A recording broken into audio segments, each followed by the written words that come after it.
right, let's start with the obvious. If you're in Alaska right now, you already know.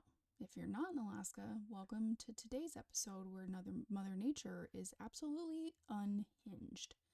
We've got a storm headed straight for us. 40-degree temps, 85-mile-an-hour winds, rain, ice.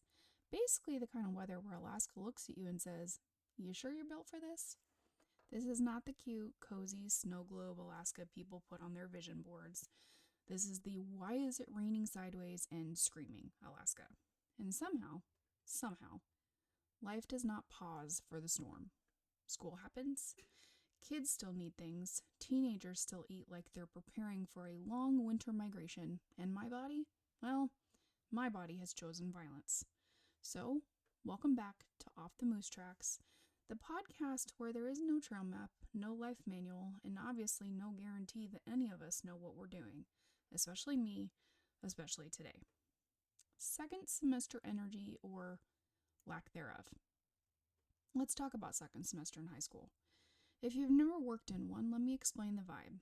Well, the kids are tired, the staff is tired, everyone has already mentally graduated or quit, and yet we persist. Second semester isn't fresh start energy, it's we're running on vibes, caffeine, and whatever snacks someone left in the break room. Every hallway feels louder, every bell is more aggressive, and every meeting could have been an email, and no one has the brain capacity to pretend otherwise.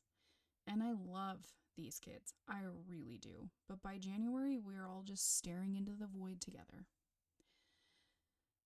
Raising 2 teenage boys. Send help.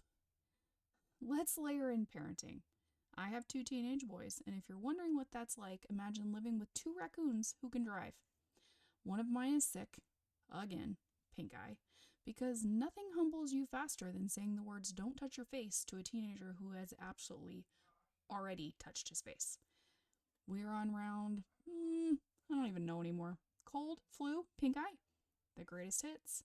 The other one's turning 17, but believes deep in his soul that he is 25. He knows everything, he has opinions on taxes, he questions my life choices, and yet cannot locate his shoes. This child will ask me what's for dinner and then judge the answer like he pays the mortgage. And I love them more than anything, but raising teenage boys is a special kind of chaos, where you're proud, exhausted, amused, and questioning reality all at once. So let's talk about my body, because apparently it has notes. Let's get real for a minute. I have been dealing with bariatric complications, vitamin deficiencies, dehydration, headaches that feel like my brain is gently but firmly squeezed like a stress ball. I feel sick a lot. I feel tired all the time. I feel like no matter how much water I drink, my body's like, "That's cute, try again." The headaches are relentless, the brain fog next level. I will walk into a room and forget while I'm there, open my phone to text someone, and end up staring at the screen like it personally betrayed me. Sleep? Sleep is a rumor, a myth, a thing other people experience. I'm not sleeping deeply. I'm not resting. My body is waving red flags like it's like, "Cool, cool, cool," but can you still show up? And most days, I do. But some days, I'm doing it in survival mode. Well, let's talk about the honest part. The thing that no one really prepares you for.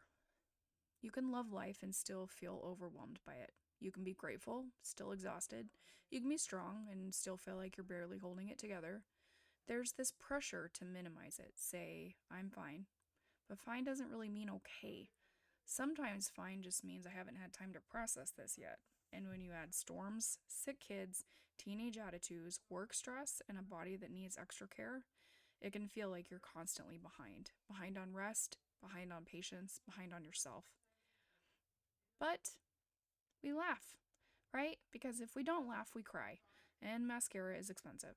So we laugh at the storm warnings that sound like movie trailers. We laugh at pink eye jokes. We laugh when our teenagers act like they're full grown adults while asking where the ketchup is. We laugh because human humor is survival. Because finding light doesn't mean you're ignoring the hard, it means you're choosing to keep going. So if you're listening to this while exhausted, or overwhelmed, or staring down a storm, literal or emotional, you're not behind, you're not failing, you're not human.